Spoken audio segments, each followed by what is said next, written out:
The Butterfly Lion, Chapter 7, Strawbridge. The old lady drank her tea and wrinkled her nose in disgust. "I'm always doing that," she said. "I'm always letting my tea go cold." The dog scratched his ear, groaning with the pleasure of it, but eyeing me all the time. "Is that the end, then?" I asked. She laughed and put down her cup. "I should say not," she said. And then she went on, picking a tea leaf off the tip of her tongue.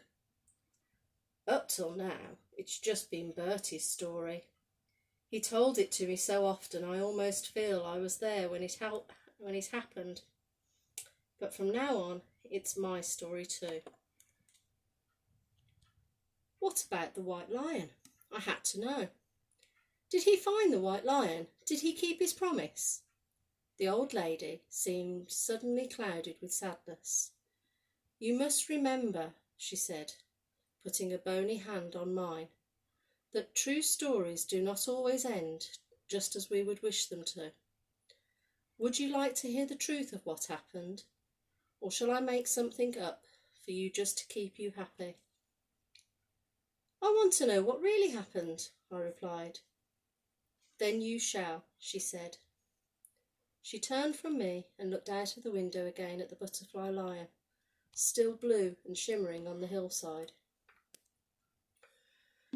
Whilst Bertie was growing up on his farm in Africa, with his fence all around, I was growing up here at Strawbridge, in this echoing cold cavern of a house, with its deer park and its high wall all around.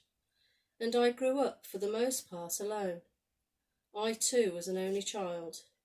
My mother had died giving birth to me, and father was rarely at home. Maybe that was why the two of us, Bertie and I, got on so well from the first moment we met. We had so much in common from the very start. Like Bertie, I scarcely ever left the confines of my home, so I had few friends. I didn't go to school either, not to start with.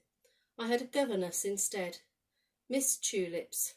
Everyone called her No Lips, because she was so thin-lipped and severe. She moved around the house like a cold shadow. She lived on the top floor, like cook and like nanny. Nanny Mason, bless her heart, brought me up and taught me all the do's and don'ts of life, like all good nannies should. But she was more than just a nanny to me. She was a mother to me, and a wonderful one too, the best I could have had, the best anyone could have had. My mornings were always spent at my studies with No Lips, but all the while I was looking forward to my afternoons out walking with Nanny Mason, except on Sundays, when I was allowed to be on my own all day, if father wasn't home for the weekend, which he usually wasn't. Then I could fly my kites when it was fine, and read my books when it wasn't. I loved my books. Black Beauty, Little Women, Heidi, I loved them all, because they took me outside the park walls. They took me all over the world. I met the best friends I ever had in those books, until I met Bertie, that is. I remember it was just after my 10th birthday. It was Sunday, and I was out flying my kites, but there wasn't much wind, and no matter how hard I ran, I just couldn't get even my best box kite to catch the wind and fly. I climbed all the way up Wood Hill looking for wind, and there at the top I found it at last, enough to send my kite soaring. But then the wind gusted and my kite swirled away crazily towards the trees. I couldn't haul it in time. It caught on a branch and stuck fast in a high elm tree amongst the rookery.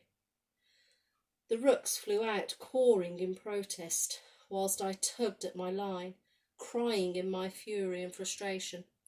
I gave up, sat down and howled.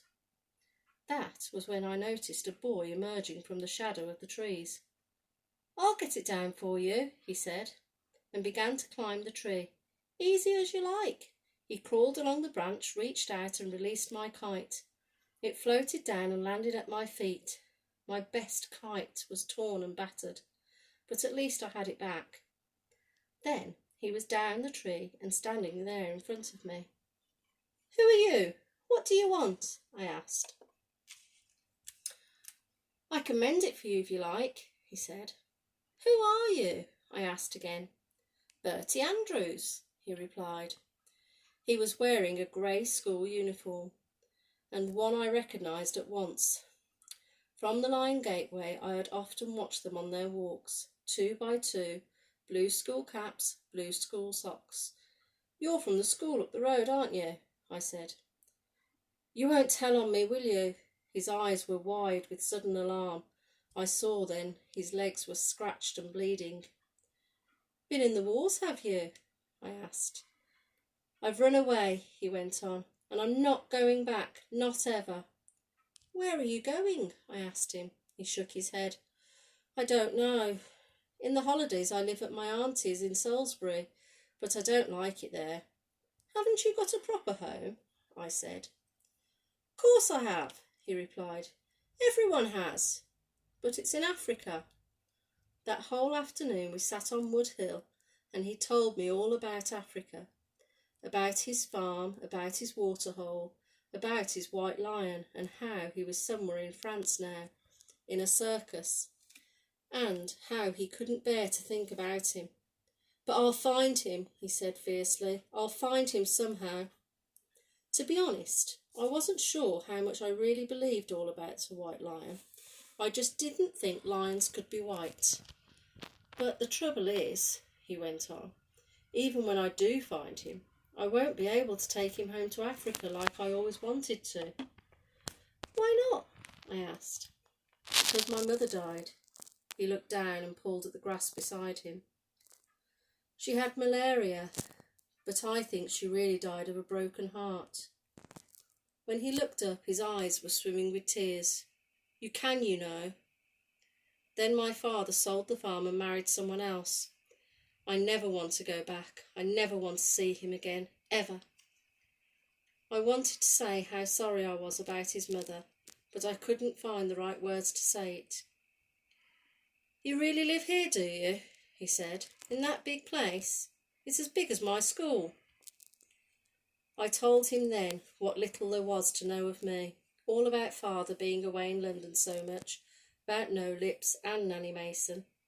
He sucked at the purple clover as I talked, and when neither of us had anything more to say, we lay back in the sun and watched a pair of mewing buzzards wheeling overhead. I was wondering what would happen to him if he got caught. "What are you going to do?" I said at last.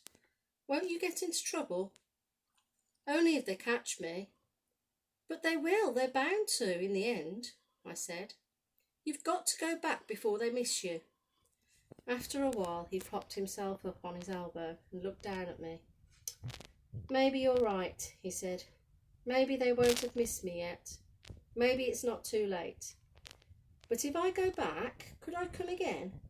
I can face it if I can come again. Would you let me? I'll mend your kite, really I will." And he gave me a smile so melting that I couldn't refuse him. It was arranged. He would meet me under the big Welsh elm on Wood Hill every Sunday afternoon at 3, or as close to 3 as he could. He would have to come through the woods so that he could never be seen from the house. I knew full well if No Lips ever found out, there'd be merry hell to pay for both of us, probably.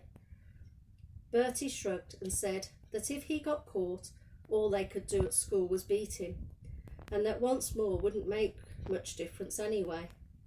And if they expelled him, well then, that would suit him fine.